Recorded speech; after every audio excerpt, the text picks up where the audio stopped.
Hello, everybody, and welcome back to Touchline Banter, the best and your favorite footy podcast. As always, I'm your host, Ruben Dario Chavez Jr., aka Ray Chavo, and with me, my good friend and co-host, Shayan Karimi. Shayan, I'm wearing the Dodgers hat because despite, honestly, a great showing by the Blue Jays, and truthfully, if they had played any other team, I think they win the World Series because of how great the Jays were playing. They got to everybody who pitched to them in the playoffs, like except Yamamoto. Even except Yamamoto. What the heck? That's the he. Yeah.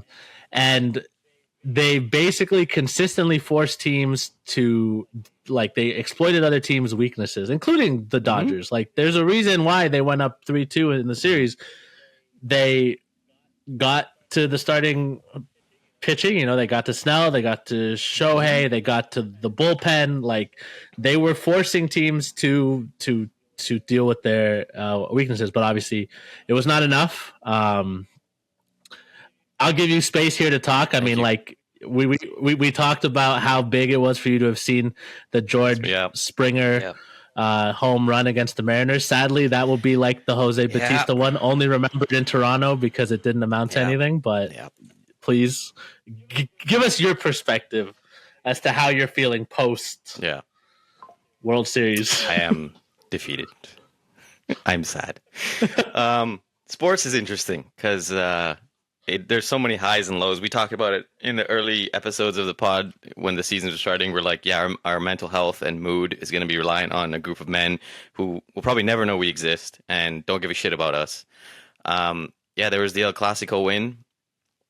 That was before. Yeah, that was way before. Okay, which was great. We'll touch on that a little bit today. That was great. I was happy. And then, we went into, just the World Series. Last time we recorded, I think it was just the preview of, like, the World Series was just about to start. We were just talking about the Mariners losing. Did I think they were going to win going into the World Series? No, I honestly didn't think they were going to win. Did I think they'd put up a fight? Absolutely. So, thank you for giving me the floor. I'm going to need a few minutes here. There's a lot of things I want to say. I'll start off first to Ruben and to all the Toronto sports haters. Congratulations. You guys were happy. I'm glad one of us was happy on this pod. If I want, at least one of us is going to be happy. Ruben had a great night.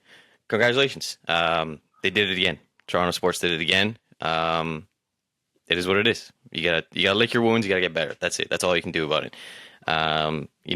I respect Ruben because he's real and, he doesn't flip flop, and he says I'm a Toronto sports hater. And honestly, if it wasn't so funny just to watch the way Ruben talks about Toronto sports teams, I would wish he would come to the other side. But it's also so funny for me.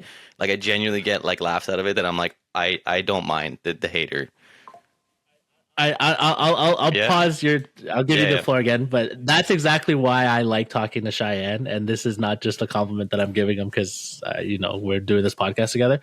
It's because, like, I think Cheyenne and me see sports in a similar way, that a part of the fun is the drama, is the talking, is this nonsense around it. Because if it was just like you watch a game on a Saturday or a Sunday and then you just go right back to your regular life, like, that's not what it's for. It's about the relationships that you build and the watching.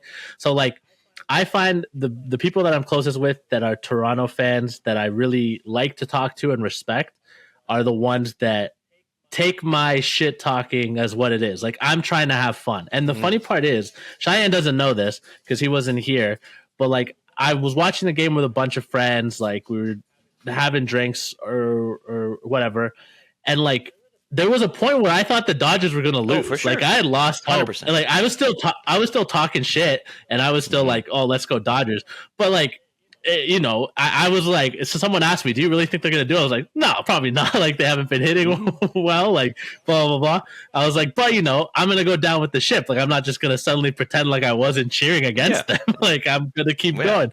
So I think the people, the fact that Cheyenne can get where I'm coming from, like, if the Jays had won, I would have been bummed out because I would have had to eat my words. But I'm not going to sit here and be like, oh, my God, I'm so mad that Cheyenne is happy. I'm mad that the city is happy. Like, no, like, it's part of it is fun. That's what the point of it is fun. Have fun. The shithousery and the banter is fun. Like, people take it too seriously. It's like, oh, I'd never be friends with a fucking Yankees fan or Barcelona fan. Shut up. Shut the fuck up, okay? Relax. Like, come on. Anyway, the series, how it went on, like, honestly, the Jays, they played great. They played great baseball. They did, as I said, like, I've gotten into baseball recently. I'm pretty sure Ruben's on the same wave. Like, just, it's a much more nuanced sport. You appreciate the, the nuances about it and just understanding the nitty gritty of the pitcher battles and the duels and everything that goes on with it. So I've learned to appreciate baseball more. To the Jays, thank you. An amazing season. No one expected this. They proved that they're a contender. Shapiro and Atkins went out and they got Shane Bieber, and Ruben's dog is not happy with my takes. They went and got out Shane Bieber and Dominguez. They did well at the deadline. The Blue Jays played great baseball, and they show that they're going to be a contender. Hopefully, they can run it back next season and do well. But to the Dodgers, like, congratulations, and they won fair and square. The thing that I want to address is when you support a team like Real Madrid, you see a lot of highs and you also see a lot of lows. And when you support a team like this, you realize that there is no excuses for losses. You were either the better team and you put yourself in positions to win, or you didn't, and that's it. Doesn't matter if it was a penalty, doesn't matter if it was one goal, doesn't matter if it was a corner, doesn't matter if Thibaut Courtois made like 50 saves in a final, doesn't matter. Like, part of, in sports, it's finishing your chances and putting yourself in positions to win. So where I'm getting at is, I really don't like these shit takes. I'm sorry to get so angry, but it really pisses me off with these garbage takes. And this reporter on Sportsnet also said it. Like, I was watching the entire coverage after the game. He was like, "Yeah, this is gonna sound like sour grapes, but the team that played better baseball won." Genuinely, shut the fuck up. Genuinely, like, yes, the Dodgers hit 200 or whatever. They hit really poorly, and they couldn't hit, and they relied on home runs. And the Jays just, they didn't strike out a lot, and they did all the things right. Did they win? No, they didn't win. Part of being the better team is winning, and part of being the better team is not giving up home runs and putting, off-speed pitches in places in the zone where the ninth guy is going to hit a home run and tie the game. And then it was Will Smith who hit the winner as well. Same to Bieber as well. You can't do that. That cannot happen. And that's a part of being the better team. And honestly, I saw a lot of, throughout this entire series, in Game 6 as well, with the ball being wedged and all that, and people can be like, "Oh, if that doesn't happen, it happened. It happened. Realistically, it happened, and the Dodgers took advantage of it, and the Jays couldn't capitalize on chances and on scoring chances." That was basically the story of the last two games, in my opinion. It was runners in scoring position. They could not capitalize on it at all. You couldn't do it. So don't give me this, the Jays played better baseball. They were the better team. They deserved it. What does deserve to win mean? No, it means you did not win. And the Dodgers showed me actually a lot of Real Madrid in the past few years, that they might be dead, but if they are not buried, they will come back. And they found a way. So congratulations to the Dodgers, but please, like, I believe, like, the general Toronto community has said, like, we're past the pain now after a few days. They're just thankful for a great season. They're looking forward to next year, which I do appreciate. But what I've been hearing and reading a lot is that people were saying that, like, oh, the better team, like, lost. Shut up. Genuinely stop. It pisses me off. Because to me, I go back to, and I know Shane Bieber and Jeff Hoffman will never see this, but if you do see this, I want you to listen to this here. In 2012, 2013, Real Madrid played Bayern Munich, and it was like semifinals, and that penalty shootout still haunts me. Actually, that like genuinely fucked with me a little bit. And I remember you and Mourinho. Yes, Mourinho was on his knees, so that was shocking because that team was stacked, and everybody believed that they were going to win. And it went to penalty shootout, and we put up arguably the best penalty shooter of all time in Ronaldo. And then after that, you had Kaká, who was two of our best guys, and it was saved. And then what happens? This is the important part, is that Sergio Ramos comes up, and he has a chance to keep the game going. And he skies it into Rosette. And then there was a documentary that I watched a couple of years ago. It was on Amazon Prime. It was Ramos made it about his life and stuff like that. And in that documentary, but just generally, the season's moving on, you see that Ramos says, and you see it in his play, that shit fucked with him. That scarred him. So what did he do? He trained penalties over and over and over and over again to a point that when Ronaldo left, Sergio Ramos, a defender and the club captain, became the penalty taker. Not only did he become the penalty taker, he scored 2 vital goals for Real Madrid to win Champions Leagues. So where am I going with this? To Jeff Hoffman and Shane Bieber, you better be in the gym from like today. Because if I were you, I would be in the gym today throwing pitches till my arm falls off. Because you are never, ever, you are, and the Blue Jays are, and Toronto Blue Jays fans are never going to get over this result until we win again. Maybe that's next year. 100%. Maybe that's 2 years from now. I don't know. But you, both of you cannot, I'm not putting the blame just on them. IKF holds blame for that terrible lead off of thing. The whole Blue Jays hold blame for not being able to capitalize on runners in scoring position. But those were the 2 vital moments. And the story with Jeff Hoffman specifically was that, you know, he's a great closer, but there's always the Achilles heel of the home run ball. It didn't really show a lot in the playoffs, but in the regular season, it really showed a lot. So to both of them, take a page out of Sergio Ramos's book and fucking work. And work on those off-speed pitches, because it cannot happen. The fact that it never showed up in the entire like playoffs, and then the fact in Game 7 that happened. That can't happen. But again, I don't want to hear anything that they were the better. The Dodgers were the better team. Because they never doubted themselves. Because the manager, I'm forgetting what his name is, he said that Dave Roberts, thank you. He says that Miguel Rojas' wife told him that you're going to hit a home run today. That is belief. That is belief, winning belief. They never thought they were out. And the last thing I want to say, because I forgot to say this, I really think that the Jays were victims of the moment. And like by this, I mean that I believe the naivety showed in them. They're a young team, and they haven't been there. Dodgers have been there, done that. They won against the Yankees. They won a few years ago before that. They knew that the game isn't over. In baseball, just like that, things can change. The way like Ernie Clement slid in for the 4th home run, it's like for the 4th run to make it 4-2. It felt like the Jays thought they were gonna win. I got this air of like it's over, and I was scared, and they got screwed. So yeah. To me, the only thing you can do is just be honest with yourself, lick your wounds, and get better. And that's it, because that's what championship teams do. This is what Real Madrid has done. You lick your wounds and you get better. We've got a lot to say about Real Madrid this now, because there's a lot of fucking shit going on. But yeah, anyway, congrats to the Dodgers. No, it was a great season. Thank you, Toronto Blue Jays. Let's run it back. We got Bieber back. I'm happy about that. He's coming back. He opted in, which I do think is pretty for big. The long. I needed to vent a little bit. I was upset. Totally fine. We gave you the runway. I think that's fair. And honestly, like I would say I have much more to say, but Shayan, and again, I'll give him another compliment. Like to help solve the wound. I was gonna mention the Sportsnet thing because I wanted to be like, this is why I don't respect Toronto sports sometimes.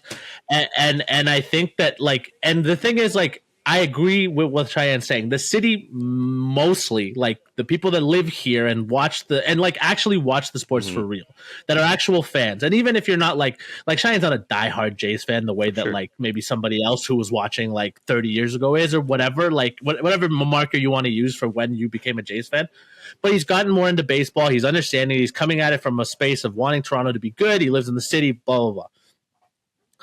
He's not making sour grapes. I see a lot of people that became fans like a week ago complaining about the rule with the wall, complaining about this, complaining about the Fox broadcast. And I'm just like, when you make yourself little brother like this, like it turns me off because, again, because I'm a fan of Real Madrid, I see it as like, oh, like you just don't understand that like good teams are good. And so you have to reach for other things. You have to say that they got lucky when it's like, yeah, like Dave Roberts could have went with an analytics choice. Even the broadcast thought that they were going to pinch hit Miggy Rowe because he's garbage and he hasn't been doing anything. What did Dave Roberts do? No, he trusted his guy. He trusted this guy that he probably shouldn't have trusted. A guy who, in the middle of the season, Dodgers fans were hoping was going to get DFA'd, hit their biggest home run of the season. And that's not analytics, and that's not like math or like any like tactics. It's gut. It's like, I know my guy. I looked at my guy. I have the belief in him. He has the belief. We have the belief together. Yoshinobu Yamamoto pitched 6 innings the day before. Great innings. He should technically, having pitched twice in the series, one of them being a complete game, his work should have been done. Yeah. They'd be like, you know what? I'm good. I'm young.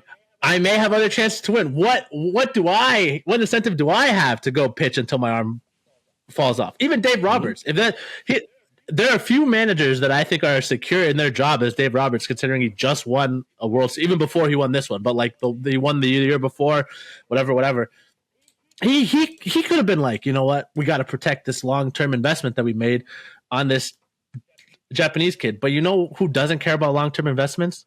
The kids who are watching the Dodgers. The kids who are watching the Dodgers and the Dodgers fans only care about winning every year that they can. And they had a chance to win, and Yoshinobu Yamamoto got the crucial outs, and here we are.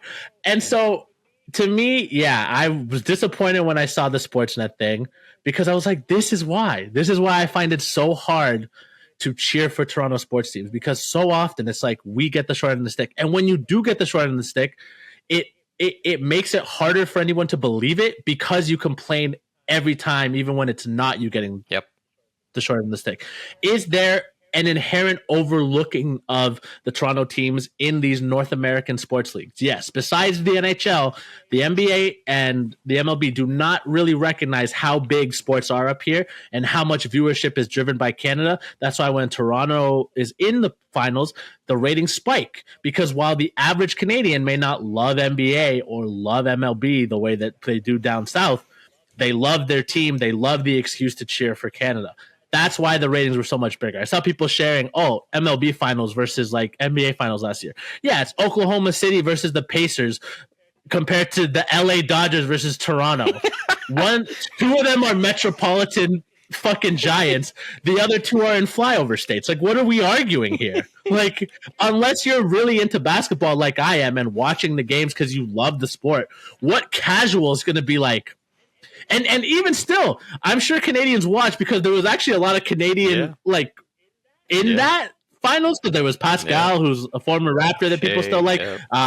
Benedict Mather and Shea. Like, there was some Canadian Lou Dort. There was Canadian content there, but it's not the same as like the actual Canadian team is playing.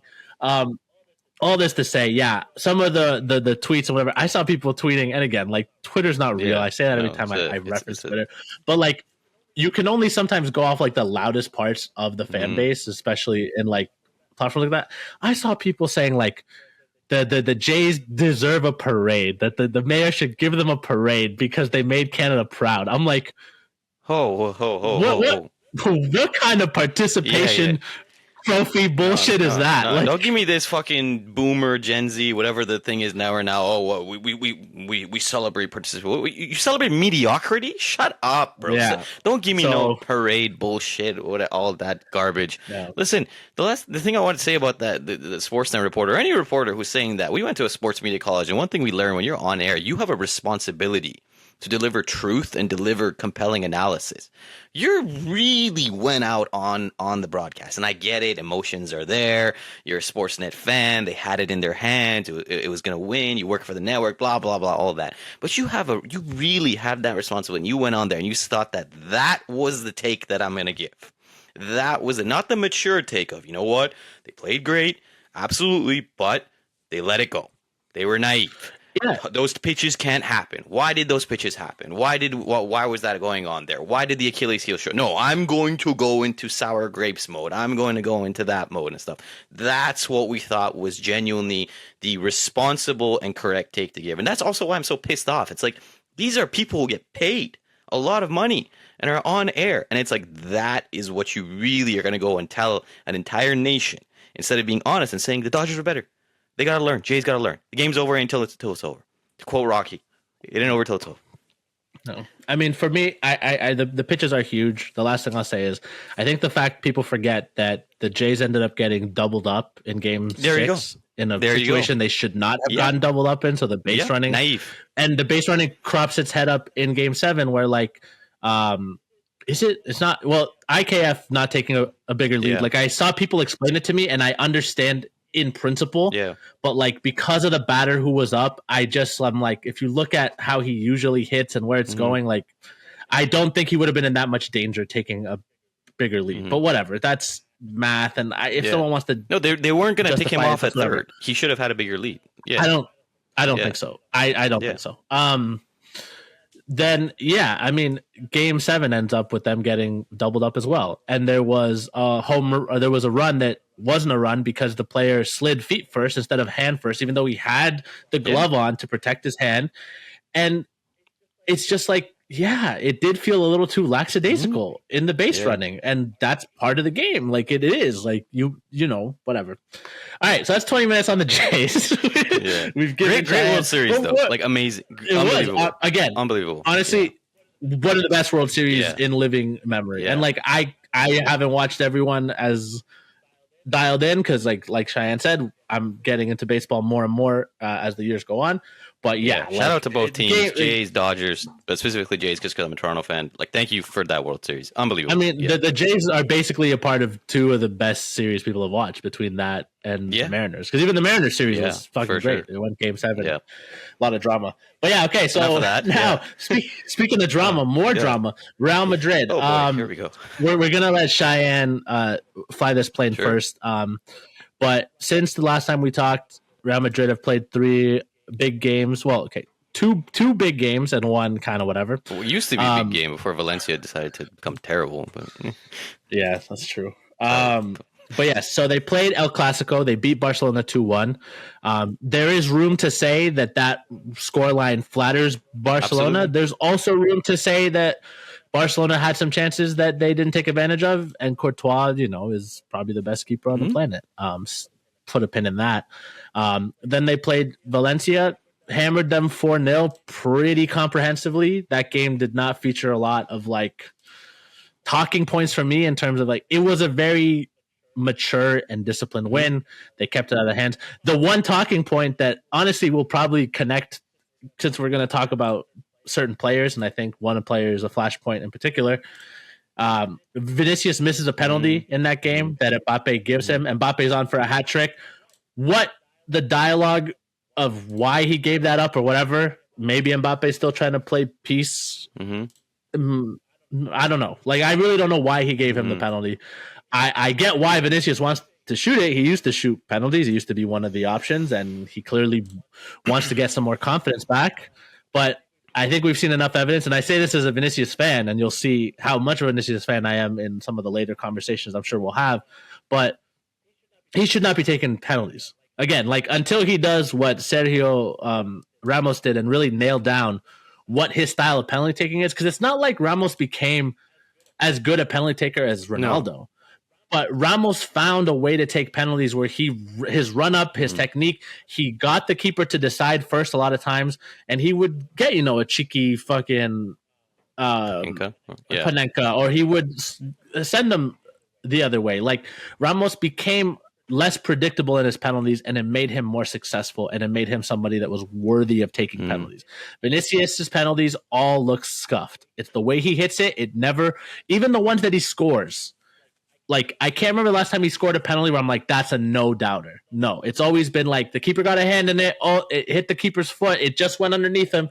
So, personally, even though I like Vinicius, I would love to see him be a great penalty taker. He should not be taking penalties. Like, that's the one thing I'll agree with Xabi Alonso and the rest of the people that are anti Vinicius.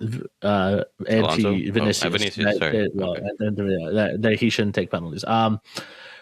Then, obviously, the Liverpool game, 1-0. Talk about a scoreline that's flattering. That flatters Real Madrid very heavily. If Courtois literally wasn't like Mr. Fantastic or like whatever you want to call him, like Doctor Strange when he's anticipating all the timelines, like we lose that game 7-0. Like it was not. I wish you were like exaggerating, but he's not. Yeah. Madrid barely laid a glove on Liverpool. Liverpool's press looked better than it has all season. Their defense looked better than it has all season. We made Virgil van Dijk look like a real player again, which might be the biggest sin that they've committed this whole season in my eyes, so honestly.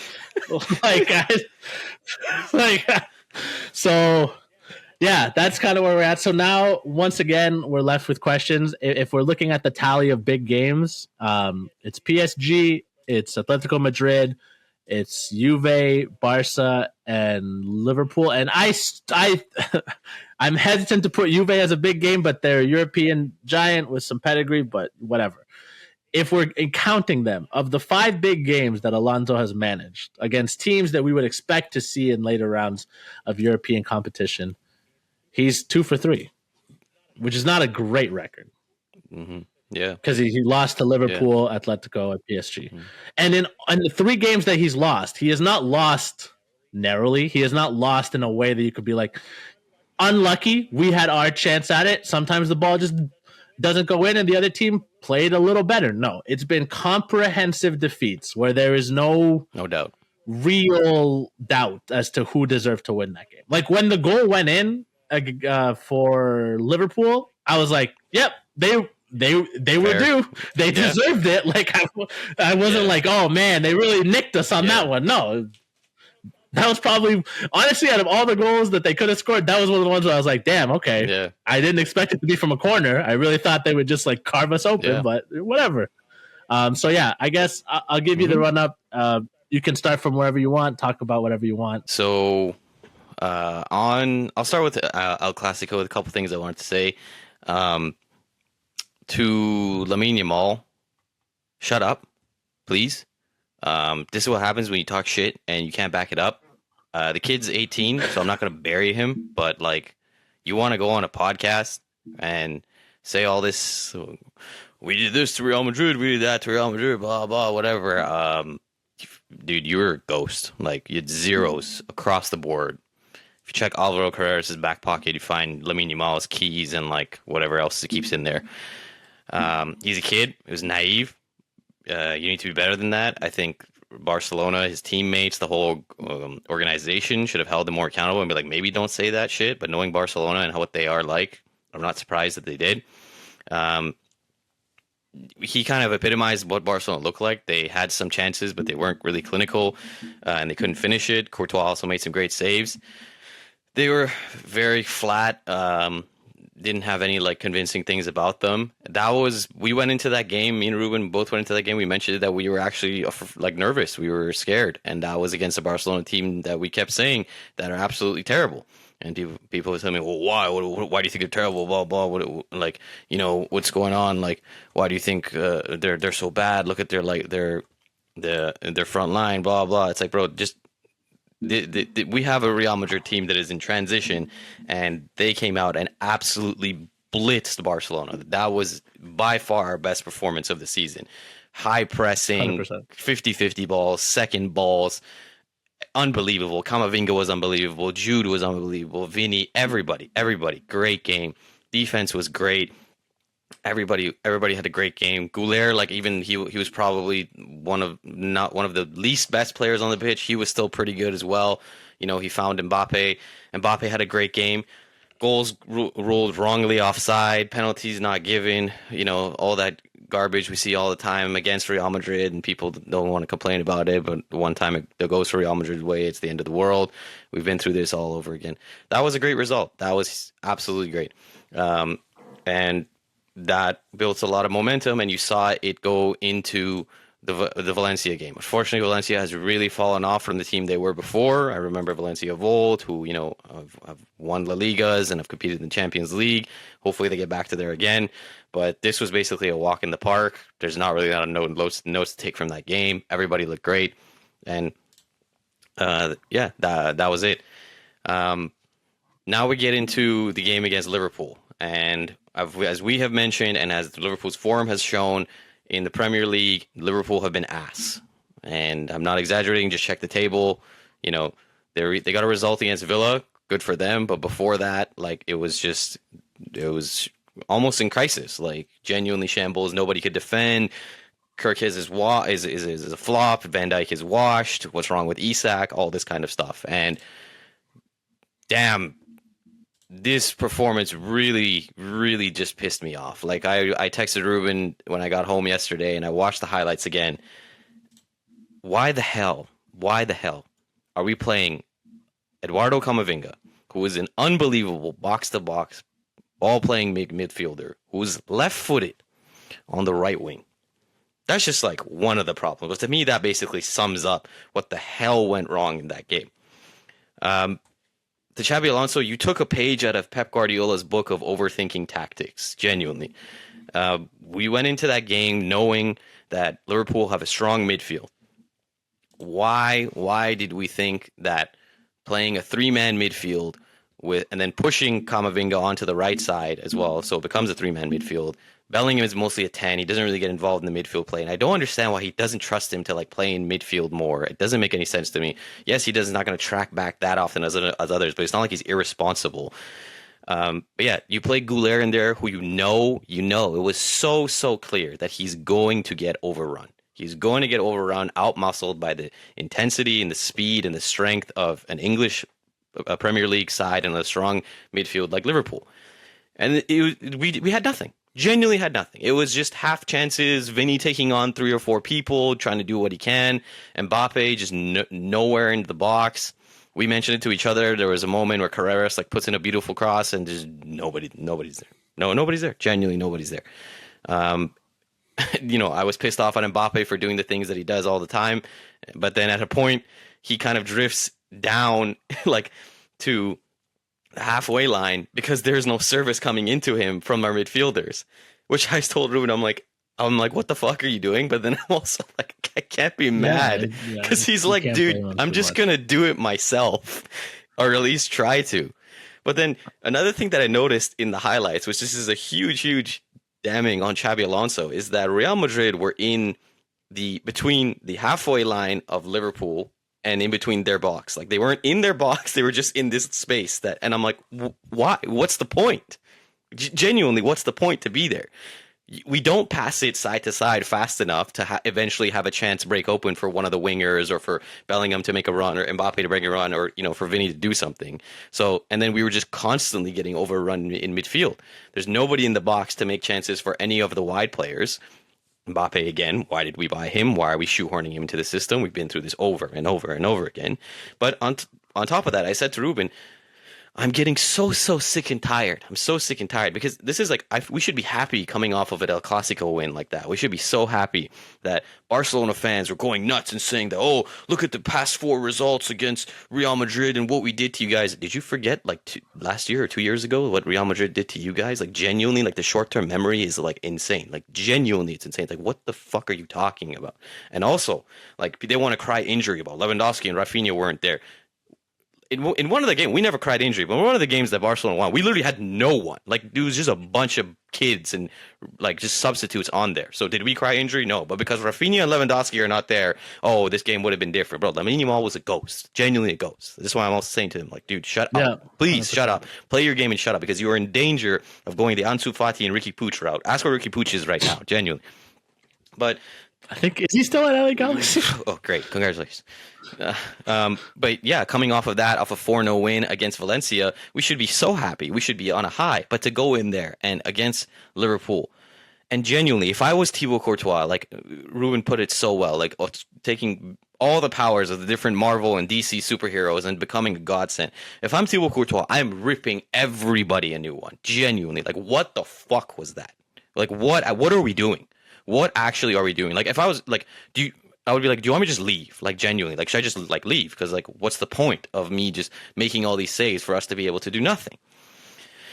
But the point I'm trying to make is that I'm trying to make as well is that I'm so tired of looking at this team when it's set up and then looking at it 20, 30 minutes into the game, halftime or into the second half, and Xabi Alonso. Again, I will say this. I deeply, deeply respect Xabi Alonso for what he did as a player. He's a legend of Real Madrid. He's a legend of world football. That will never change. But Xabi Alonso, the player, is a different person from Xabi Alonso, the manager. And I believe more and more that there are so many mistakes being made by this guy. Why do I look at this team and say that, oh, because we don't have the Toni Kroos, Luka Modric type of player in there, we need an extra man in midfield. You started on paper with the extra man in midfield, but you decided to ship it on the right side with Eduardo Camavinga. You know that Arda Güler is going to get overrun. So you know you need an extra man in midfield to cover him. Why wasn't he there? And then I go on ESPN FC. And Alejandro Moreno says exactly what I'm thinking. I was genuinely driving home and I was about to like smash my car into something. I'm like, holy shit. Like he's just like, they should have just played a 4-4-2 diamond with the 4 midfield and the wing backs getting the width and Vinny Jr. On the left side, on the right side, bouncing off of Mbappe, and Mbappe's a striker. Are you fucking kidding me? Genuinely. Seriously. Xabi Alonso, what are we doing? What is going on? What is going on? What? How do you not see that? How do you not adjust to that? Change the formation. What happened to the 3-back? What happened to fluid formations? All these kind of stuff. Nothing makes sense, and that's why I'm so upset. That's why I'm saying sports is so funny, because it just ebbs and flows with your emotion off a huge high of El Clasico, 6-1 in the past 2 games, and then we come out like that. It should have been 7-0. Now, yes, I've said it before. I said it earlier today. You have to take your chances. Part of winning 100%. Is taking your chances. Liverpool didn't take their chances. That's it. And we have to congratulate Courtois. For sure. Really, this shows. Like, I only highlight that it could have been worse because I think people sometimes underrate Courtois, and it's I think partly because I'm playing the Prem, and partly because I do think for instance getting to balls in the air off corner, Alisson's a bit better because he's a bit stronger, but I just think Courtois is the best keeper on the planet. There's no other way for me to say it. I see Courtois save things routinely that should be goals, weekly. And it's been better this year because the defense has been better. But a game like that, it felt like for a bit we were going to beat Liverpool the way we did in Champions League finals past, where they're getting a bunch of shots and we're just Courtois saving our asses, and then Vinny's gonna pop up with a goal out of nowhere, and then we just retreat, and then we just beat it out. That's what I thought. That was the hopeful part of me that I thought was gonna happen. Obviously, that did not happen. No, he's right. Listen, it's amazing to have a goalkeeper who's like Alisson and Ederson who can play the ball out of your feet. But at the end of the day, what do you pay a goalkeeper for? To save shots. That's it. To save shots. You get the biggest reaction from a goalkeeper. The fans get the biggest reaction when he makes a big save. It's not when he makes a crazy pass to somebody. So true. That's with that. But with Xabi Alonso, it's I don't understand these decisions. I don't make it make sense to me, man. Why do we look at this and still think it's a good idea to keep Goulet on there? We are force feeding Goulet down the throats of Real Madrid fans. Of this guy needs to be and will be the next ball Kroos or Modric or whatever. Maybe he will be. Maybe. But he's not that right now, and we have great midfielders who can play in a diamond or whatever other shape you can, with Camavinga, with Tchouaméni, with Valverde. And then yes, you can also, and then you put Bellingham in there, and you have the creativity, and you have the extra men there. Why are we sacrificing players like Camavinga and players like Valverde in a right back role and doing all these things to force feed this kid? He's probably going to be great. I hope he is, but why are we just forcing it? It's not going to work. It's genuinely not working. And Ruben made so many great points to me yesterday. We chuck on Rodrigo or whatever and force him to do a magic when he hasn't been in form. We chuck on Brahim Diaz and my God, bro. Again, to Xabi Alonso, it's showing the naivety and just the. I don't know if it's getting to him the moment of Madrid. Why the hell did you bring on Trent? That was cruel, genuinely cruel. To just give Liverpool fans more energy and more guile to dog him. What was the thought process? Genuinely, what was the thought process? And after the El Clasico result, there was the whole Vinny Jr. situation, and he comes out. And he makes a post, and he doesn't thank everybody in it. He thanks everybody in it, but he leaves out Xabi Alonso, and that was the whole situation. And then people are coming out and saying that the squad is unhappy, or certain players are unhappy with Xabi Alonso because they don't like the intense tactics and the new system and the stuff he's doing and the way he's treating certain players. And people were on. ESPN FC and other media were saying that it's because he's a contrast to Ancelotti, going from a not very tactician type of manager who's very intense to someone else who is. I think that's true. The difference in management is tough for the players to be hey, listen, we won all this stuff. You're gonna force us to come into training, do this, do that, whatever. Yeah, that's gonna upset some players. But I also, again, I mentioned this to Ruben last night. I also think that players of Real Madrid's ilk who have won as much as they have won, they can easily sniff out when someone is punching above their weight. And I'm not saying that's completely the case right now, but I think they're kind of seeing that this quote unquote, rough, tough love man management that he's trying with Vinny and Rodrigo, it's not really working the way that he's planning. And they're seeing that his tactics are being seen out, and they're losing games that they shouldn't. So I think it's they're kind of sniffing out and saying hey, are you really fit for the job just because you're a Real Madrid legend? And that's why I also think they're unhappy. And I said this to Ruben. I think he's in danger of losing the dressing room. And if that happens, then, what does he have to go back on? Like, he's probably not going to get fired unless shit hits the fan because he's Fiorentino's guy. But if he loses the dressing room and the results are not there, then what are we doing? Genuinely, what are we doing? Why was he brought in? Am I saying that he should be fired? No, I preach patience. I preach give him time, give managers time, let them get their systems in. But if it doesn't make sense, then why should we adhere? And the last thing I'll end off on, I know I'm going off a little bit and I want to hear Ruben's thoughts, but the people are saying like, oh, Real Madrid fans, when you win, like, you're great, but then once things go wrong and you get an amazing manager like Xabi Alonso, you want to complain, blah, blah, whatever. Yeah, you bet I have a right to complain because this wasn't the Xabi Alonso that was advertised.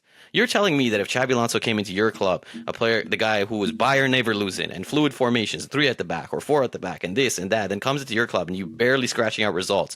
Players are being forced to be starters. There's this farce of a meritocracy and people not getting rotated. Star players like Vinny Jr. being shunned out and, like Ruben saying, potentially be sold. You're telling me that you would genuinely be happy with that. Okay, all right, I'm sorry. I guess I'm the wrong person here. Yeah. But yeah, I'll let you go ahead. I know I went off for a long time. No, I think this is going to be a very emotional episode of the podcast. We talked about the World Series to begin, and like honestly, the Real Madrid thing, it is very difficult. I think I want to start off the top by going off of the last thing you said. Yeah, I understand why people can think this is crazy. Like that Real Madrid fans are coddled, they're entitled, and in a sense, you are right. Like you are right. We've been coddled by success. We are spoiled by success. We have a desire to win because we know that it is possible to win at a frequency that other clubs do not, because we have done it. And we have done it throughout the decades. It's not like it just happened in 1 or 2 decades. We've won Champions Leagues decades on decades on decades. Like a drought at Real Madrid is like 10 years. And for other clubs, a drought is like 20 years. Like, you know what I mean? Like some clubs don't touch this. Like Arsenal this year has a team that once again is seemingly going to win the league and compete in every trophy, and people think could win the Champions League. This is the first time people realistically think that. If you want to say last year as well, sure, okay. But whether it's this year or last year, it has been over 20 years since the Invincibles were a thing that people really thought that Arsenal had a team that was good enough to win in Europe. 20 years. Yeah. If Real Madrid go that long, people will die. He's not wrong. Like not wrong. Someone will kill the coach. Like, you know what I mean? Like, and this is where I said it to my friends before. I've said it, and I said it to them the other day of like, I don't think a Pep Guardiola would work at Barcelona. I don't think some of these people work because I don't think they're good. We need managers. And my friend Jake was like, well, Pep's manage egos, and like he's only managed egos of people that have come through his academy, really. Like, yeah, he managed egos at Barca because it's Messi and these, but like, what ego did De Bruyne have when he was coming through at City? Like all the players that he got, they weren't these divas. The divas that he had were people like Zlatan and Eto'o, who he famously fell out with, Deco, who he got rid of, Ronaldinho, who he got rid of. Neymar is probably the most prima donna person he had ever even been near, and he wasn't even there when Neymar was hitting his best, right? So all this to say, I get it. It's annoying. It sounds like we're complaining. It sounds like we're getting the world and we're complaining. But the truth is it's not enough. It's just not. And so for me, I said yesterday to my friend Jake, and I'll read it verbatim because, Shayan brought up a lot of stuff that I had said to him and whatever.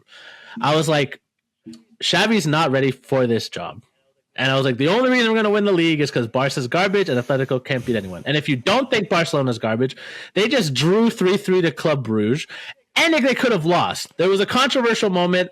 I was watching it out of the corner of my eye while I was listening to Shayan say like a lot of really true stuff. But it looked very similar to the Benzema versus Donnarumma thing. Szczesny tries to play a ball. The player slides to try to take it. He doesn't hit the ball, but he's also not hitting Szczesny. But then as he's trying to get up to follow the ball, Szczesny Like he hits Chesney's leg, and then that was deemed to be a foul. I'll leave it up to you guys to watch it to say if it is a foul or not. Obviously, the people at the ground were not happy. Either way, it ended 3-3.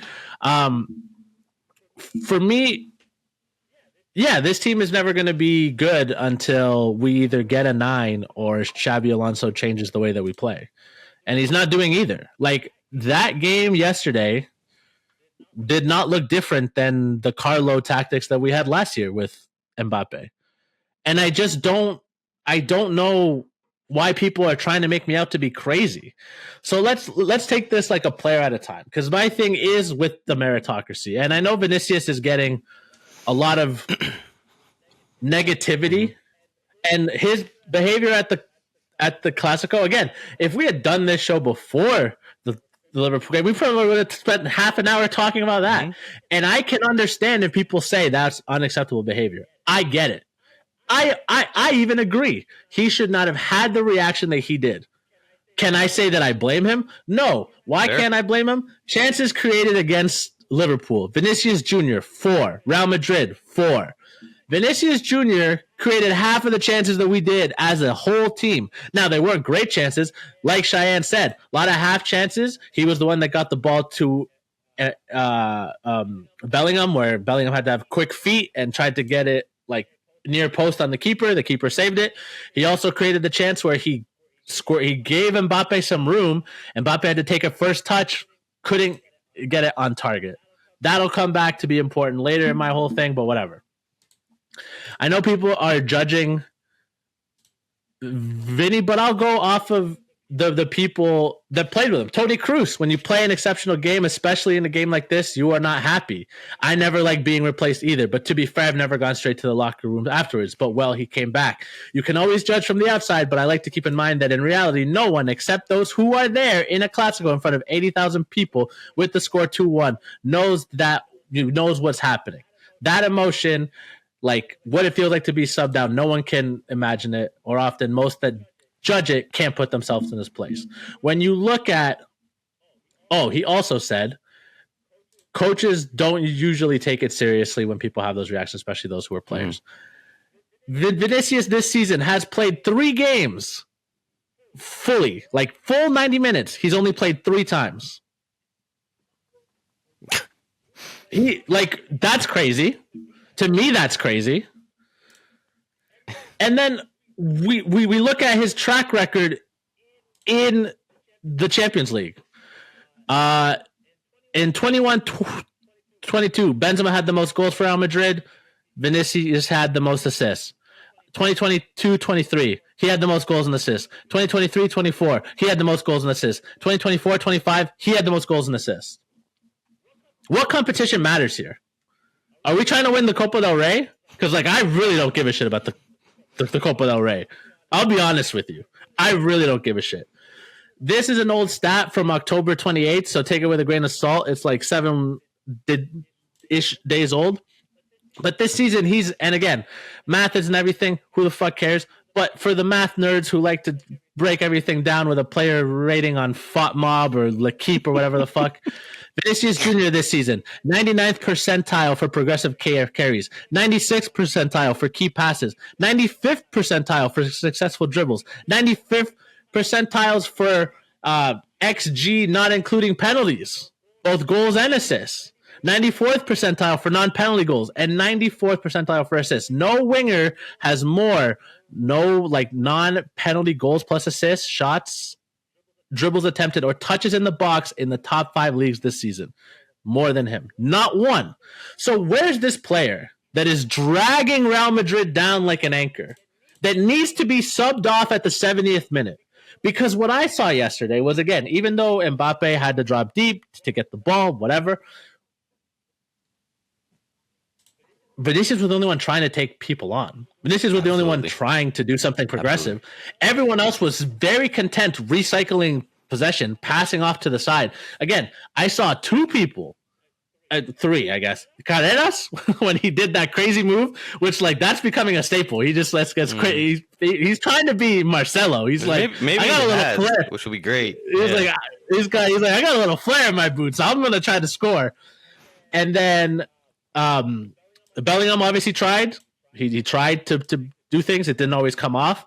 And then Vinicius. Mbappe was dropping deep, trying to find the ball. He was really disconnected from the play. And then Arda, yeah, like, I'm sorry. Like, call it slander, call it an agenda. I don't see the value of this kid playing every game right now. Like, not every game that matters like this. Like, it's clear that he understands Mbappe really well. And if that connection is working in the game, then it works. Like it did against Barcelona. Not a game that he played his best. I would say he was the worst player on our team that day because he gave away the goal. But he created some opportunities. You know, he assisted Mbappe. He clearly understands him. Very Ozil, Ronaldo. That's the comparison being made. The difference is he isn't as good as Ozil. Let's just get that out of the way. The other difference is Mbappe is not Ronaldo. Yeah. So let's get that out of the way. Like I said to my friend Jake, and I want to say it verbatim.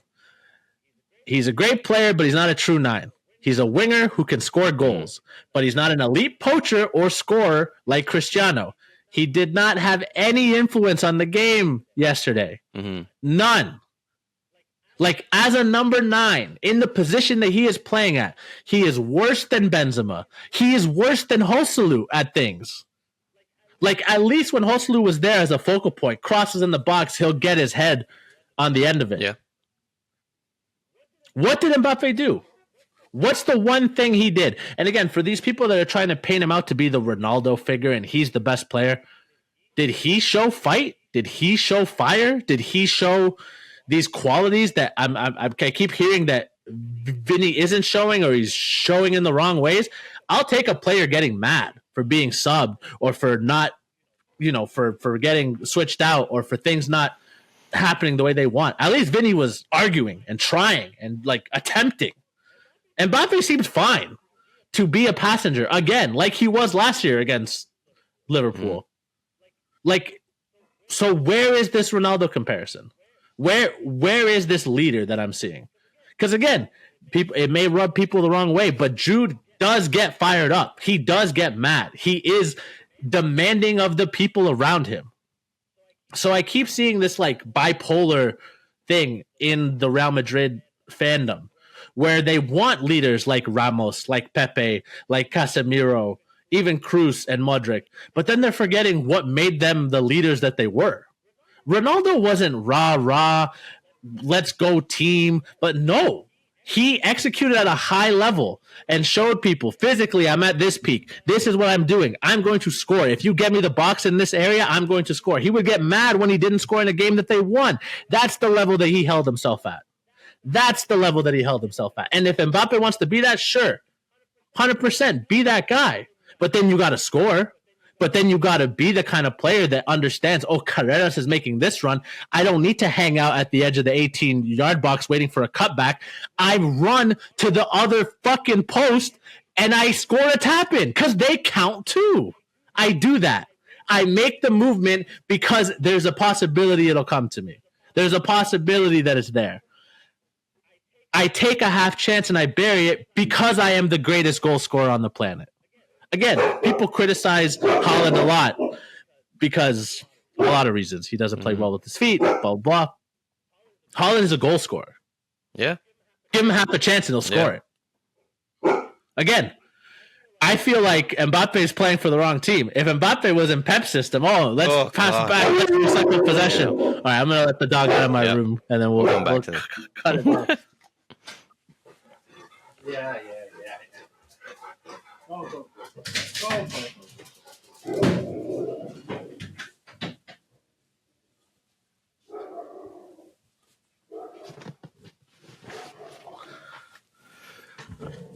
Yeah, I do think that they're playing for the wrong teams. You know, Mbappe, if he was in the Pep system, recycle possession. Oh, we're going to do this. We're going to control the game, blah, blah, blah, blah.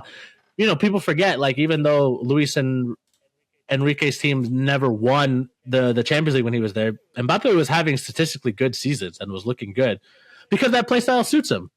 Haaland, he wouldn't be getting criticized at all if he played for Real Madrid. No. Do you think Real Madrid fans would give a shit how he plays back to goal or if he can drop deep like a 10 and create? Fuck no. Get your head on the end of the ball and score. You scored 4 goals against Kairat? Great. I hope you score 10 against Valencia. They're small teams and we destroy them. Awesome. You don't need to. I don't need tiki-taka. I don't need beautiful football. You're a giant robot. Put the ball in the back of the net. 100%. Wonderful. Yeah. And so this team is lacking an identity, and the players that are trying to bring it the identity are the ones being frozen out by Xabi Alonso.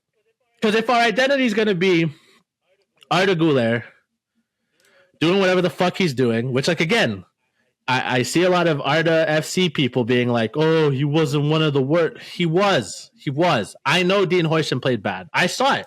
This was one of the first games, I will say, not one of the first ones. Dean played bad in the Club World Cup against PSG. Mm-hmm. Oh, no, he was out for that one. No, he played bad against... the Madrid derby. Yeah, Atleti. Yeah. The moment got to Dean a bit, I felt. It's Anfield. It's a lot. And also, I said this to Cheyenne, but, like, it's a kid who last year was playing for Bournemouth, who had their best season with no real expectations, and now we're asking him to put 10 out of 10 performances in the Champions League, in La Liga. He plays for the Spain national team, et cetera, et cetera. There will be games like this. And I think that the fact that he wasn't subbed out, I'm not even saying if it's good or bad, like, in the long run, it's probably good. Empower your young players. Like, I don't think the loss is on his head. He gave the ball away in some bad areas and he didn't look super clean. His yellow card was like, he didn't have to take that one at the time that he did. Like, I saw all this and I understand if people are upset with some of the finer points of this game. Again, like, as much as I think he could have swapped him out for Raul Asensio. Asensio was making worse mistakes last year, like in games that were more important. So, like, again, it's the league phase. I don't even mind if we lost. It's the way that we lost. We looked clueless. So it's like, I'm not gonna. But like the Arda thing for me, the reason it's different. Arda has been here now for a couple years, and I kept hearing he just needed a chance. It's looking like Ancelotti was a genius for only giving him a couple cameo appearances, because he looks great in a cameo appearance when everyone's a bit tired. There's more room to play. He gets the ball in the half space. He gets to do his little, the heads up, I'm going to play that pass across, blah, blah, blah. He does great there, but he got overwhelmed in the midfield. Our midfield got overwhelmed. And again, I agree with what Cheyenne said. Bringing Trent on was, if Trent's going to play, like, again, and I do think it's damned if you do, damned if you don't. It's like when Carlo played Courtois when he was healthy and benched Lunin against Dortmund. Mm-hmm. It was a risk, because if we lost, everyone would say Lunin was playing great. You put in a player before he was ready, like, which is a thing that happened in Carlo's reign when he would put players like Carvajal before they were super healthy against, Barcelona, and he looks bad and blah, blah, blah, blah. It's always a risk. But if you're going to put that player on, if you're going to, in your head, say this player is ready to play, even if he's not ready to play the whole game, I think he should have started with Trent. Yeah. Because then you can have Valverde in the midfield. And you have more physicality and speed and strength, which is what we needed. And then, like Cheyenne said, you can play the diamond because Trent is naturally going to give you width on the right because he plays as an attacking wingback usually. It's like it's the simplest thing in my mind. And then you throw him on. And at a time when the game state's fucked, and you also change like so many other personnel. So like Trent didn't know what he was doing out there, it felt like, because he's like, you put me on now that we have a guy who's nominally playing right wing. Rodrigo's hugging the touchline pretty much, and when he's not there, Brahim is there. So what's my role here? Like, who's doing anything? Yeah, so I don't like that it's a meritocracy for Vinicius, Rodrigo, and anybody else apparently. Except for Arda and Mbappe. And again, I don't like, again, I'm not here saying Militao shouldn't play every game. He shouldn't play every game because he's, coming back from an ACL injury. He's been fucking amazing. Mm-hmm. And if I'll give Xabi Alonso one thing, he's letting my boy cook. Militao looks like one of the best center backs on the planet. Yep. I do think we need more reinforcements because, like I said, Dean is still young and Militao has some injury history. If we have just a rotation guy, great. But like, with those two, if Asensio can be somewhat like a Nacho type, and we got another good guy, I think we're in a good spot. Carreras cooking. I'll give Xabi credit. He hasn't had much of a choice, to be fair, because Mendy's been hurt. But credit where it's due. He's letting Carreras fucking play. Fran Garcia might as well be dead. I honestly just forgot about Fran Garcia. I was like, Mendy was the only other option. No, I'm wrong. Fran Garcia exists. Had a great Club World Cup. Nice to meet you, Fran Garcia. You're going to be learning how to speak fucking Getafe soon because you're not playing for us anymore, apparently. Yeah. And then, yeah, Chu's been great. I do think there are elements of Chu's game that need to improve, but like he's been good and he's been great at the position that he's been playing at. Our defense as a whole has been better. And I don't even put this game necessarily 100% on the defense. Yes, I know that they scored off of a corner. Dean could have marked better. There were other opportunities. We just didn't have anything going forward. The midfield got overrun. And to me, it's just tactics. It's tactics, and we let Arda die out there. And like Shayan said, Camavinga's great in the middle, in the double pivot when he's recovering balls and carrying them and blah, blah, blah. Why stick him out on the right? Why? Why put him in a place where he's not going to have as much influence? Because he's tucking inside the whole game anyway, so we just lost the width anyways. So, like, who are we helping? Who is this in service of? Yeah. Like, I just don't get it. And so for me, yeah, that's where it is. And for all this, like, meritocracy, he's trying to change the culture. At the end of the day, he did what Carlo used to do so often. I'm going to toss out a player that I'm barely using and have barely put trust in to change the game in the last 5-10 minutes. That's what Carlo did all last year, and people criticized him for. They'd say, the subs are too slow. The people saying that Ceballos should have played more are my mortal enemies, but they would say this. And they would say, yeah, why are we chucking on Brahim so late? Why are we chucking on Endrick so late? Why aren't we giving more minutes to Arda? Now he's doing the same thing. He's chucking on Brahim. He's chucking on Rodrigo. He's chucking on Trent as a right back for no other reason than apparently just to make Anfield cheer louder. There was a moment there where Anfield got quiet and he's just like, let's help him out. Here, have Trent. Boo him. Yeah, and somehow Gonzalo Garcia can't even get a look in. We're not even going to try that. Nope. Like, biggest game that we've played this season, like one of the biggest games at least, because the Clasico is always the biggest, but one of the biggest games. The kid's proven that he can at least get on the end of stuff. Yeah. And we're not even going to test it. We're not even going to make Virgil van Dijk, who's been shocking defensively, and Konate, who has also been shocking defensively, we're not even going to make them try to mark a true number 9. No, we're just going to, again, like, if people want to say that Vinny should get pulled off in this game because of this and this game because of that, I saw a lot of it after the El Clasico where people are like, well, his defensive commitment was waning a bit. Okay, sure, whatever. I disagree. Like, I think in El Clasico, once Xabi pulled him, our offense looked kind of lost and we stopped creating because he does so much.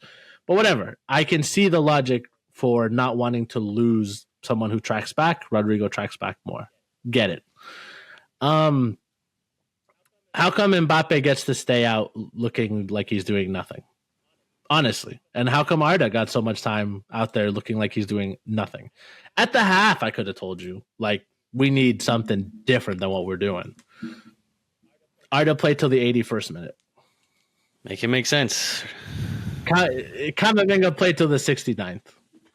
So where are these early changes? Where is the tactical mastermind? Because again, for me, and that's where it boils down to, and I'll let Shayan go again. We're already at an hour. This is going to be a super long episode. But like, for me, it's like, I don't doubt that Xabi can be a great coach. He was a great coach at Leverkusen. He clearly knows what it takes to build a team, to get them to work in a system. I don't doubt that Arda can be a great player. I think he has talent. I think he will be a great player. But it's not working now, and we're not trying anything different. And I don't see anything fundamentally different between this team and the team that Ancelotti was coaching. And that is an indictment to me on Xabi Alonso.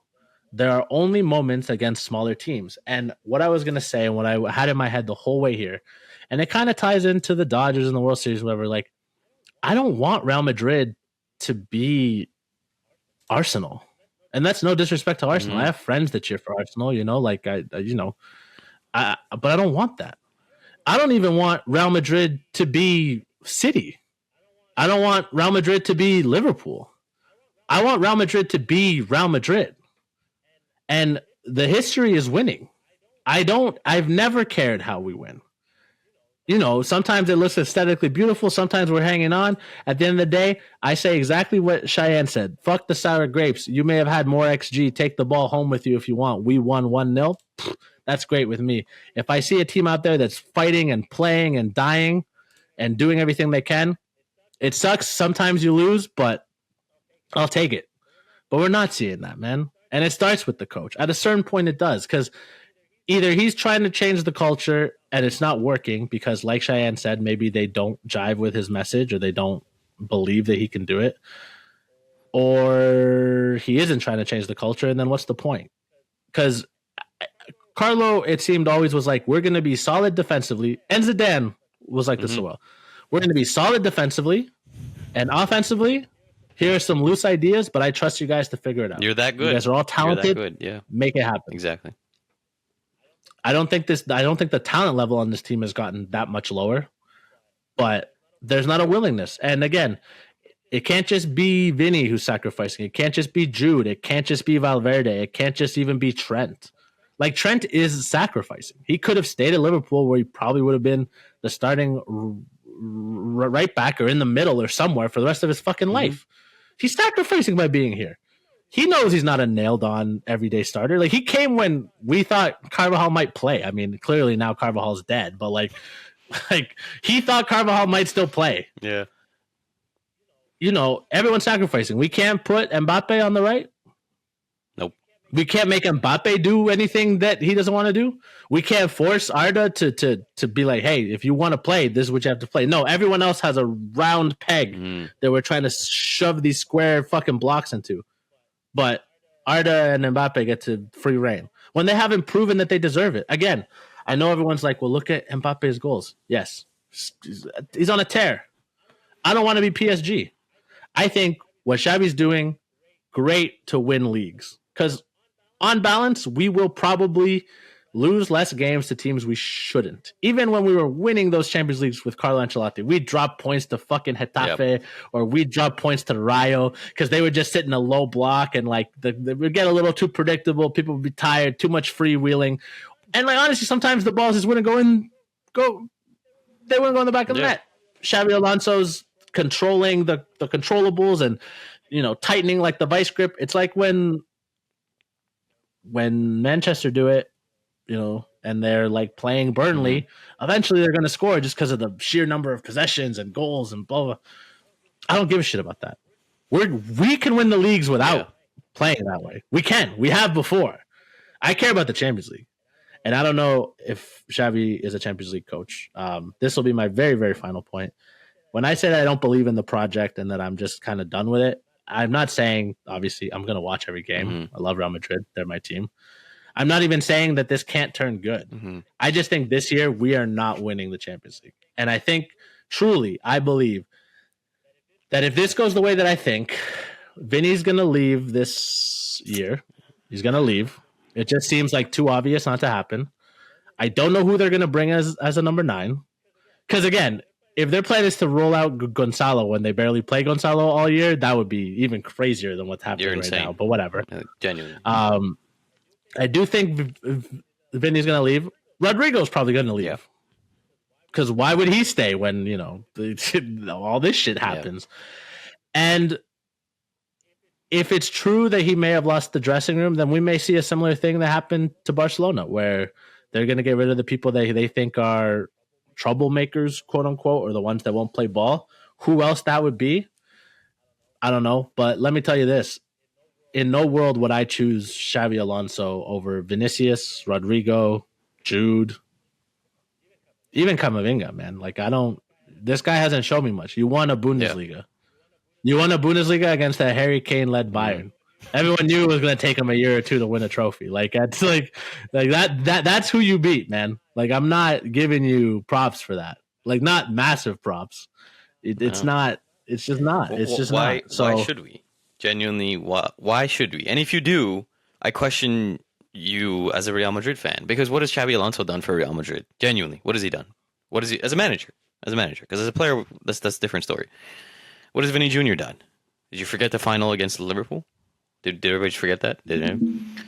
Camavinga, Bellingham. Did we forget the Clásicos that Bellingham actually destroyed people? Barcelona had people. Did we forget these things? These players have, yes, the club will always be more important. The club is always number one.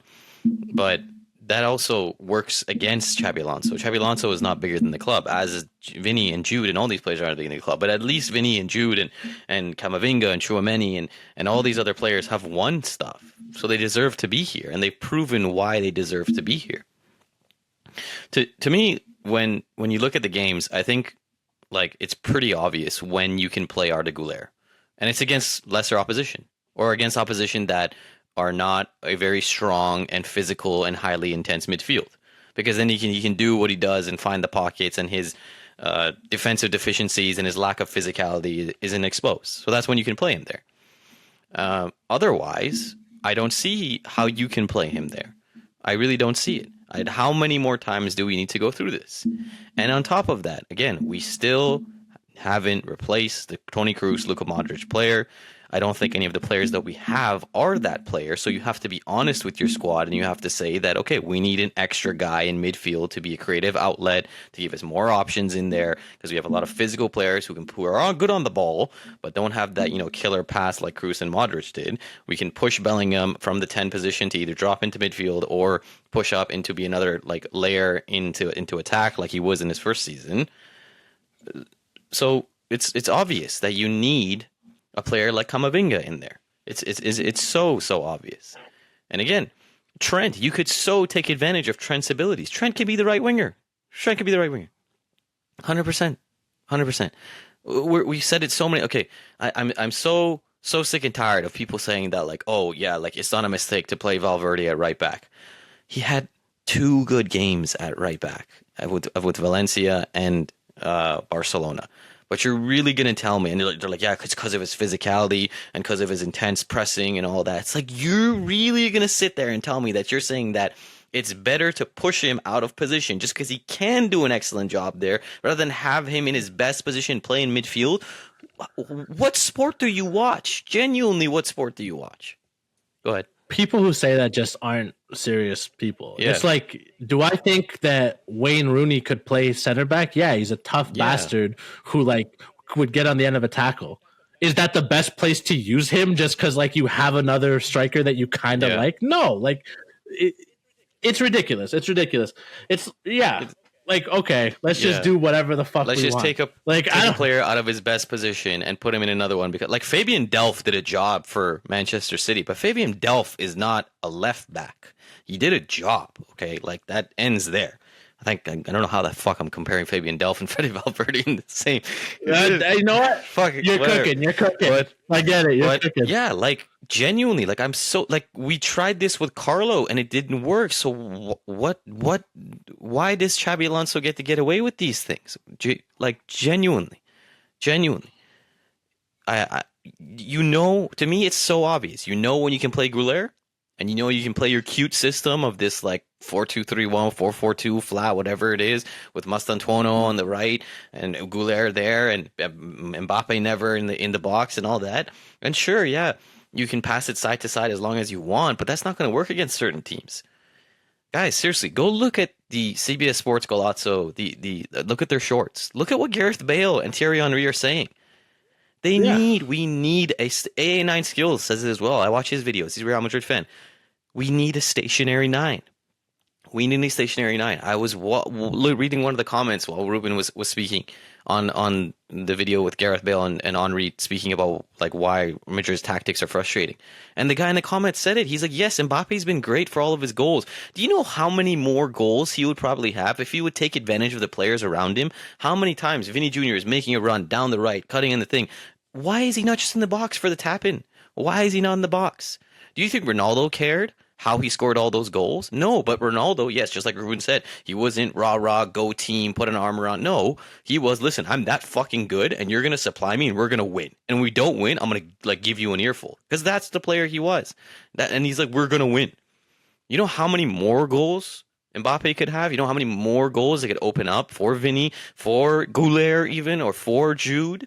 If he just took advantage of that, if we just had a stationary 9 who did what he was supposed to do, like Karim Benzema, to me, unfortunately, it seems more and more that like Ruben's going to be right. And I really, really pray that that is not the case. Because I will say this, and I said this to one of my friends who's like not a Real Madrid fan, but he understands football, and he was like, fuck, that's crazy. If we sell Vinny Jr., this will be a Claude Makelele situation all over again. 100%. Oh, now is Vinny Jr. defining a position like Makelele did? No. Okay, no. But go back to all the stats that Ruben said. Just listen to that. Listen to that. If he goes to any other team, he will cook so hard, and maybe even cook us when that happens. I pray to God that doesn't happen and that day doesn't come. But more and more, the evidence is in front of you. And to me, genuinely, the only solution to come out of it, possibly, is if Xabi Alonso loses the dressing room and they're forced to go in another direction. Because he's not going to change what it seems like. And I know that sounds like I want him to get fired. That's not what I'm saying. What I'm saying is that I don't want to let go of a mercurial generational talent and have the Claude Makelele situation over again, because we wanted Beckham in, and we wanted Figo in, and we lost a player who was so vital. And for years, it took Real Madrid so long to replace it. But we're doing that again, and we're possibly heading that direction just to fit in a player who is arguably the best player in the world right now in Mbappe. Okay, and maybe if in years from now, whenever that happens, that Vinny does get sold, we get Holland or whoever is the prime striker then, and Mbappe goes on the left, and everything's fine and dandy. But what if it's not? What if it's not? People aren't thinking of that. What if it's genuinely not? What if Mbappe then just crowds the space of the new striker of Holland that comes in? And then what happens on the right side? What happens with this and that? What happens with Jude and all these things, right? So that's why I'm saying. I genuinely think that people are holding on, like the people that want to believe in the project. And again, like I want it to work. I want to be wrong. I don't like believing that this coach, when we were talking about in the summer leading up to this, we were both excited, and I was excited. Yeah. And I'm admitting now that I'm not, and that I've changed my mind, but I don't want to be right. I hope he fucking proves me wrong, man. I hope that he unlocks the fucking code and this team starts playing the way that they should be played and we look great. Like, I really do. I want that because I want my team to win more than I want to be right. But I do think people are holding on to this whole, like, oh, it's all downhill after Real Madrid. And, like, yeah, that's true. But let's look at some of the situations. We got rid of Hakimi because we had Carvajal. There was no whatever. One could argue that those French domestic trophies don't mean much. Well, now he has a UCL. He took Morocco very deep into the World Cup, like one of the star players of that team. It's not downhill for him. He's one of the best right backs in the world. I mean, he got injured in the game yesterday, which, like, hopefully he's okay. But, like, it wasn't downhill right after he left. He's had a career. He's been successful. Martin Odegaard, again, I'm not saying we should have kept him over Valverde. I think ultimately Zidane made the right choice. Zidane made a choice that maybe Xabi's going to have to make with Arda if he really can't show that he's up to the spot. Like, there's a reason why even Odegaard's influence is waning at Arsenal because of how physical and strong that league is, and he can't stay fit. That could happen to Arda. It's a possibility if he doesn't change his body chemistry and the way that he plays. But anyways, Odegaard has won things at Arsenal. If he's on the team this year that looks like it's going to win, he'll have won things there. He's become a midfielder that people say is one of the best midfielders in world football when he's playing. Has it been downhill for him? Makelele, he left to find the position. It was not downhill for him. When we think of downhill, we think of players that, like, like Ozil had like a year or two at Arsenal. They never really won. It was worse. Ronaldo scored a bunch of goals at Juve. then it kind of went downhill. Maybe if he stayed, he would have won a couple. Benzema's Saudi. Casemiro, he's at United, going up and down. Ramos, he's been getting worse and worse because of injuries and age. But these are players that were at the end of their rope. Yeah, exactly. Or it was players that like never even got off the ground here, like James Rodriguez or Chicharito, who was like a lone player who did really well, but obviously was never going to stay. And like, it got worse for him after. I want to know these players that people think like we got rid of that were young and good here that just like completely flattened out. It's happened. But it's not as many as you'd think. And it's definitely not a player that's in like his 25th year of being alive and who looks like he has the rest of his 20s to get better and stronger and adapt his game and become a generational player. So for me, I think people are banking off of the fact that like if Vinny goes to like Arsenal, Liverpool, City, wherever, United even, like it's going to somehow be worse for him. Will it? Because he's that good of a player. Yeah. Slot and the Liverpool players talked about it in their press conference after the fact. They were focused on slowing Vinicius down because they know what he could create. Before that game, Vinicius was 5-5. 5 matches against Liverpool, 5 goals. That's not just a whatever player, man. Mbappe's played 2 games for us against Liverpool, has failed to score in both. And like he missed the penalty last year. He took the penalty against Liverpool, funny enough. I think people are hugging onto this narrative that somehow if we got rid of Vinny, he's going to like stop being the player that he is. No, I really don't see it. And like I honestly think that if he went to the Prem, like as a fan of Vinicius, I think it'd be better for him because say whatever you want about the Prem. I know that there's prejudice in England. Obviously there's racism everywhere. They deal with their racism in the stadium a lot better. For sure. You wouldn't have the president of the EPL insinuating that Vinicius is making up the chance at the grounds, you know? Like they kick people out for that. They have stewards there. They have a system in place to get rid of that. He could actually just play football without maybe not being subject to racist abuse before every high profile match. Wouldn't that be nice for Vinicius? Yeah, and watch him cook men. I mean, to your point, it's like, let's look at players who have succeeded. Di Maria did well at United. Yeah. Just the system was terrible. System is garbage. Ozil was unbelievable for Arsenal most of the time. It's just the team around him was garbage, and they couldn't do anything with it. So again, people are gonna tell us that if Vinny Jr. goes, it's gonna be downhill for him. Okay, sure. And again, who says it's gonna work if he leaves? Let's just for argument's sake, say we get Haaland in. You're telling me that Mbappe's not going to do the same frustrating shit? He's not going to go from drifting to the left side to now drifting into the middle because the ball's going to go to Haaland's side? I hope I'm wrong. Who says that? I know we got to wrap it up, and because we're going long, and obviously this is an emotional episode, and a lot of things we got to cover. To Ruben's point, I hope we are wrong. I hope Xabi Alonso figures it out. Whether that's playing the diamond and Vinny and Mbappe up top and they figure out some way to bounce off of each other and Jude being the third guy in there, whatever. Whether it's a 3 at the back or whatever. But we can't keep doing this. We can't keep pretending that everything is fine and everything's going to be okay and all this stuff. And again, we'll win the league just because statistically, we'll probably be better just than most teams, like Ruben said, and not lose against smaller teams than we shouldn't. But again, to Real Madrid, the Champions League, the prime competition is what's real. And to know that we're likely going in against the tougher opposition, the underdog is a tough pill to swallow, and it's a tough thing to see. I don't want Xabi Alonso to lose the locker room, but if that becomes the case, genuinely that becomes the case, and the result isn't there, to Florentino Perez, what do you need to see to result in change? Yeah. And he is also to blame for this. Because if he didn't have a hard on for Mbappe, there you go. Exactly. I don't even need to say anything. That's a perfect way of putting it. I'll end off on this thing I'm just reading right now. That someone, I'm not trying to dog on Goulart, but this is also goes on Xabi Alonso for trying to force Goulart into our system. Person says this: Goulart is the problem. He's a double-edged sword. He's good in an open game where there's freedom to exploit gaps, but he's bad against deep blocks. Having him in the squad creates challenges for teammates. Fede's restricted because he has to cover. Jude is restricted because he needs to drop deep to collect the ball. He's too slow in wing to provide an overload. He's brilliant, but Xabi needs to balance the team. Endrick Rodrigo should have started on the right. They'll get it right, though. Trust Xabi to learn from the mistakes. The learning curve is losing us valuable points, though. I hope the last part of it's right. I hope Xabi gets it right. I hope it does. Genuinely.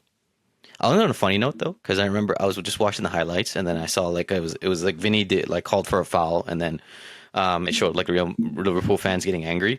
Genuinely, English fans never change because on the broadcast like it was a foul and then like they got called against it and you just heard this guy at Liverpool fan. He's like, "You're a fucking ballerina." I just couldn't help but laugh.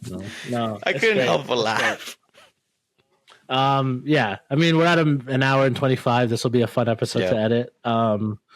Yeah, I think Cheyenne nailed it. I don't want to be right. I'll leave it agreeing with everything that he said and saying like, yeah, I do think Perez is to blame for a lot of what we have here. Very famously, when Benzema was going to leave, Carlo wanted Kane. That was a real thing. That's who he wanted. And like, can you imagine the butterfly effect if we get Kane and Endrick is learning behind Kane, and Kane's already a player that like does a lot of what Benzema does. Like he drops deep, he can link up the play, but he's also really great at finishing. He's a clinical penalty taker. I mean, like he's missed some high profile ones, but like, yeah,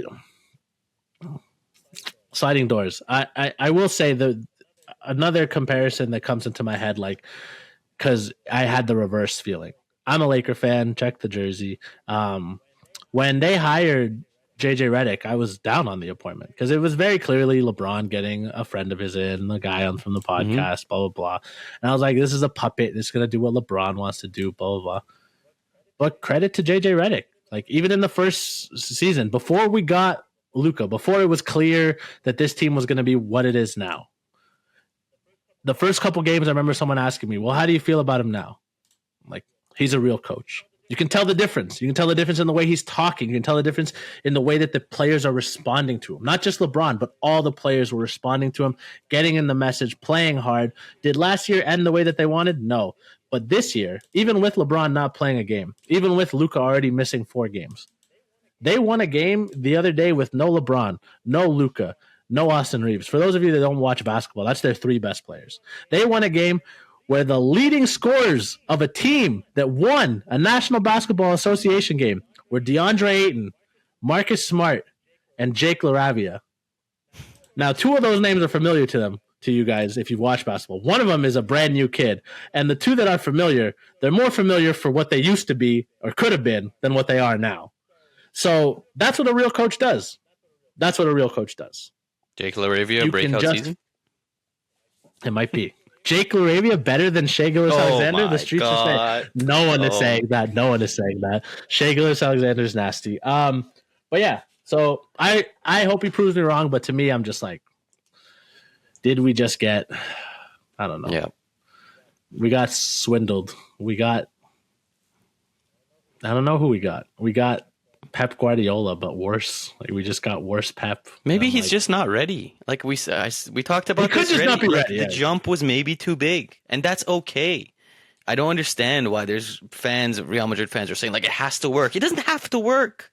If it doesn't work, it doesn't work. Just be honest with yourself. And maybe a couple years down the line, after he manages like fucking Burnley and Everton and whatever the fuck else, he can come back and he knows how to manage better instead of just pissing people off. And he's not always just about stupid tactics and all that stuff. And it works out. But if it doesn't work this time, it's okay. Because jumping from the Bundesliga to Madrid is a huge difference. We see it with players jumping from the Bundesliga to the Premier League to other big teams. It doesn't usually work. The Bundesliga is this whole other ethos of a thing. It's okay if it doesn't work. People are like, oh, it has to work. Xabi Alonso, the best manager. No, I would die for him. Oh, okay, all right. Well, thanks. Enjoy the. Maybe he's not Zidane. Maybe he's Xavi, the other one. The one who's complaining about the length of the grass. Yeah. Like that could be who he is. Like, I don't know. But again, hoping we're wrong. All right, we'll leave it there. Hope you enjoyed. If you listen to this and you're a Real Madrid fan, thank you. I'm sure you have things to vent about them in the comments. If you're not a Real Madrid fan, vent about that as well. Tell us how we're spoiled little babies who don't know a good coach if it would hit us in the face. If you're a fan of Liverpool, we didn't say this, but congrats. You played a really good game. Completely missed that. I will say I would swap Mbappe for Ekitike like right now. The way Ekitike was playing in the middle of the pitch, I'm like, oh man. What a great reference point that's linking up play. Wow, a stationary 9, like enabling his wingers to do great. Who would thought of that? Holy shit! I'm like that guy looks really good. He looks really good. But yeah, so congrats to you guys. Hopefully we see you down the road in another Champions League finals, because we usually do all right in those. But no, it was a great match. And the other episode that we're going to be recording off the back of this will just be more Premier League, big news centric stuff. And I mean, stuff has happened. Not a lot of stuff has happened, but stuff has happened. So we'll see you next time on Touchline Banter. Peace.